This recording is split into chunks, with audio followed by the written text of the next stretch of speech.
Welcome back, everybody. It's Zach here, bringing you guys another fantasy football video. This time I'm going to go over the final 8 games of Week 16 here. We had a really fun Thursday night game, ending in, I think, a 39-38 finish, something like that. 100 on a 2-point conversion in overtime, so obviously a really fun game. Either you had a really good Thursday or a really bad one, whether you have Puka or if you're against him. JSN had a big game. Stafford came through, obviously. A lot of really big fantasy performances, and it was obviously a lot of fun. So off to a good start this week. I covered the first 8 games of the week in part 1 of this video, so go check that one out if there's a game that I don't talk about in this video.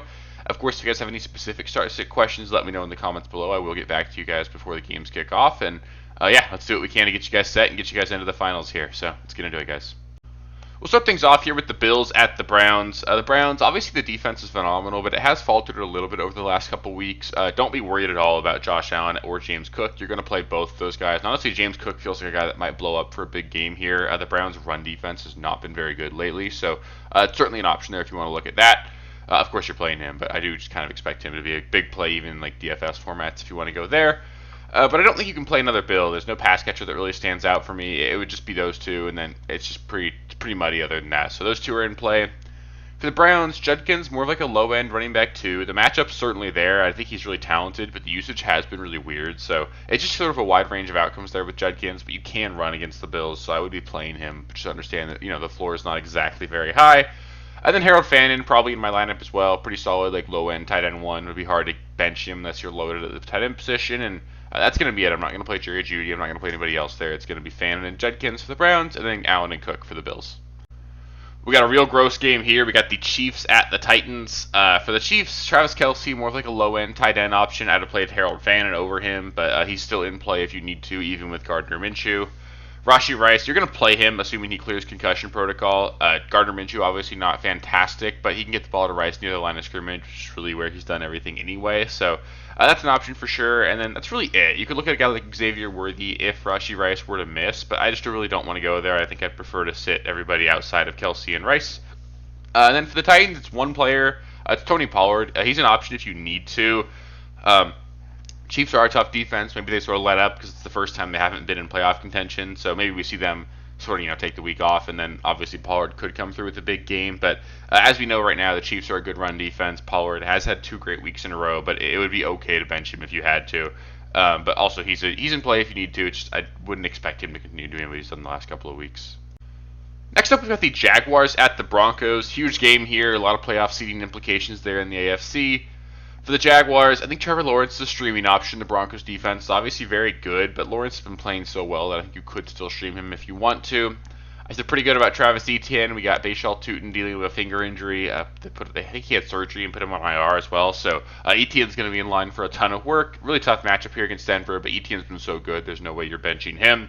And then for the pass catchers, both Brian Thomas and Jacoby Myers are like wide receiver 3s for me. You don't have to play them, but they're certainly viable. I would honestly play Myers over Brian Thomas, mainly just because I'd be worried that Brian Thomas is going to get the Pat Surtain treatment. And if that happens, it'll be pretty easy for Surtain to take Brian Thomas out. It makes Myers a much more interesting play there. And then Brenton Strange, he's an option if we need him. Not a bad matchup there against Denver, actually, if you're going to throw against them. It kind of is to the tight end position. So it's an option, but not a must start by any means. For the Broncos, RJ Harvey, he's in. He's just getting all the work, so it's tough to really go away from him. Cortland Sutton, he'd be in for me as well. Not a bad matchup here against Jacksonville. Sutton's a good player. He's the clear wide receiver 1 there. And then Bo Nix, you can stream him if you want to. Again, not a fantastic matchup. The Jaguars are a pretty good team, but I do think this game could turn into a sneaky shootout, and Bo Nix could certainly go out there and have a good game. He just did it against the Packers. So I'd probably play Bo Nix, but not a must-start by any means. Next up, we've got the Falcons at the Cardinals. We might get both Drake London and Marvin Harrison Jr. back for this game, so that's obviously very exciting. For the Falcons side of things, if London plays, I think you're playing him. I'd be worried that maybe he's just like a goal line package sort of guy, but still has touchdown upside. We saw Mike Evans come back and just be thrust right into the lineup for the Bucs a couple weeks ago, or last week. So it happens. It's obviously risk associated with playing a player off of injury, but, dance with the girl you brought. I think Drake London's a guy you got to put in your lineups. Outside of him, Bijan Robinson, of course, he's in your lineup, as is Kyle Pitts. Obviously gets a huge bump if Drake London misses again, but against the Cardinals, I feel pretty good about Kyle Pitts anyway. I think I'd be playing him regardless, just with muted expectations if London does play. For the Cardinals, Jacoby Brissett, great streaming option. I'm personally on the fence between him and Drake May in a league right now. I think he's probably got more upside than May, but maybe a lower floor. So, regardless, I think Brissett's a guy that needs to be started in pretty much every single league. I don't really want to play any Arizona running backs. For the Cardinals pass catchers, Michael Wilson and Trey McBride, both going to be must starts. I can't sit them regardless. Even if Marvin Harrison plays, I'm still playing Michael Wilson in this one. And then if Harrison does play, I think I'd probably play him as well. Great matchup here against Atlanta. I'm not a must start, but he's a guy that I definitely would want to get in my lineup. Just would have a hard time sitting him down unless you're really loaded there. Next, we got the Raiders at the Texans. Honestly, the Raiders might get shut out for the second week in a row. With that being said, Bowers, he's still in your lineup. Really tough to consider even the possibility of benching him. Outside of him, Ashton Jeanty is the only other player you can really look at. I'm going to bench him for DJ Moore, so not a must start by any means, right? I've got two other running backs, then I'm going to play DJ Moore over him in my flex in that league. So you do not have to play Ashton Jeanty, but he's still in play just because he's never going to come off the field. For the Texans, Nico Collins, he's a must start for sure. Stroud, low end streaming option. I'd be worried the Texans just get up so much and then don't have to do anything, so it gets me a little bit worried there. The backfield, I think there will be value here, but it's just tough for me to really make any sort of real suggestion for it. Woody Marks dealing with an injury. It sounds like he's going to play, but this is a game they're going to win really easily, and that makes me worried that they would just sort of pull Woody Marks. Sort of like what happened last week. He got hurt, could have come back in, but they were winning so handily they didn't need to play him. That could really happen this sort of week as well. So I honestly want to avoid the whole backfield unless, like, if Woody Marks missed the game and Nick Chubb missed, then I think you could go with Jordan. But I really don't love that. I think I just want to avoid the whole backfield there. And then just shout out Dalton Schultz as like a low-end streaming option. Actually, the tight end 10 on the year, so he's a guy you can play. The matchup is not bad. You could do worse than Dalton Schultz if you have to play him. Next up, we've got the Steelers at the Lions. On the Steelers side of things, honestly, I think Gainwell is probably the running back I would play over Jaylen Warren. I know Jaylen Warren was sick last week, but they really are just using Gainwell a ton. Seems to be the clear pass-catching back, and this should be a game where both teams need to put up points. So I feel pretty good about both as like a low-end running back twos, but if I had both of them, I would probably play Gainwell. You're going to play DK Metcalf as well. Again, it should be a high-scoring game. The Lions are certainly going to be able to put up points against the Steelers. Hopefully the Steelers can match that against the Lions. So I think you're going to play DK, and then nobody else really for Pittsburgh. I just can't get behind trusting any of the tight ends. They clearly don't have a wide receiver too, so that's going to be it there. For the Lions, Amon-Ra, Gibbs, Jameson Williams, all three of those guys are going to be must-starts. David Montgomery, more of a touchdown-dependent running back too. You don't have to play him, but he's certainly viable if you need to go there. And then Jared Goff, solid streaming option if you need to. By no means a must-start, just because there's always the risk that Montgomery has 2 rushing touchdowns and Gibbs has 3, and then Goff ends up with a 0-touchdown game and it doesn't work out. But I think Jared Goff's a really solid streaming option. I don't mind playing him at all.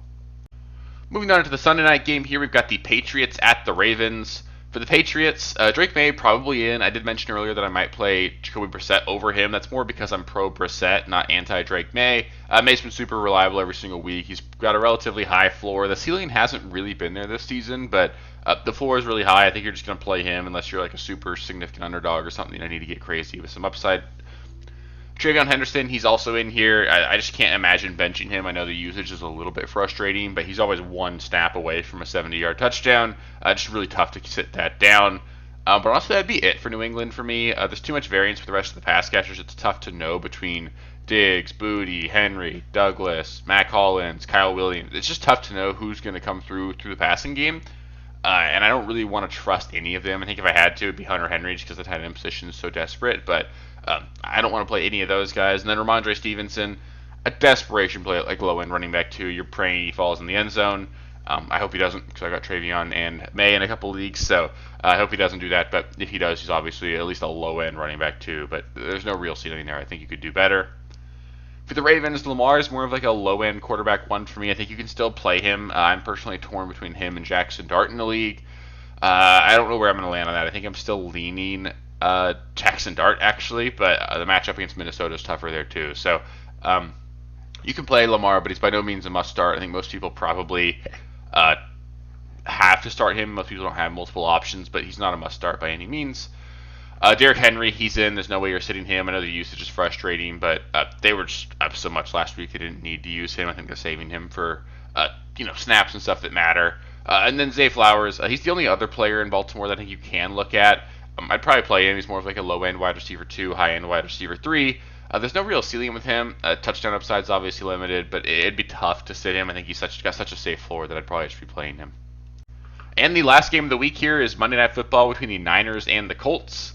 For the Niners, Christian McCaffrey, George Kittle, those two are going to be must starts. Brock Purdy probably going to be in here as well. This is a game the Niners should win pretty handily. We're going to get another start out of Phillip Rivers, so you do run the risk. Maybe they just get up early and lean on the running game, but I think this game is still one that you've got to play Purdy in. And also Juwan Jennings is a must start as well. You've got another PCL aggravation for Ricky Pearsall. Makes Juwan Jennings obviously much more viable, so I'd be playing him. For the Colts, Jonathan Taylor, the only Colt I actually want to play. I think Tyler Warren is like a low-end desperation tight end play, but there's just no real ceiling with Phillip Rivers under center, so I don't want to play him if I can avoid it. Michael Pittman, a low-end flex play. Again, I don't want to play him if I can avoid it, and that's really it. You're not going to play Josh Downs. You're not going to play Alec Pierce. It's probably just Jonathan Taylor. And then if you're in a really bad spot, both Warren and Pittman are viable, but it's obviously super gross there. So that'll do it for the Week 16 starts and sits. Up next, we've got Championship Week here, so go get your wins this week. We'll get you guys to Week 17, and we'll be right back next week with the same videos, getting you guys all set, and do what we can to come home with some trophies this season. So I appreciate you guys. If you have any specific start-sit questions, let me know in the comments below. I'll get back to you guys before the games kick off on Sunday, and good luck this week, guys. Let's go get those wins, bring home those trophies. Appreciate it, guys. Bye. Thank you guys for watching. If you haven't already, please be sure to subscribe to the channel, like the video, check out these other videos here if you haven't. If you want more content, please feel free to follow me on Twitter at RealSteelFFB. I'll be more active on there as the season goes on. Thanks. Catch you later.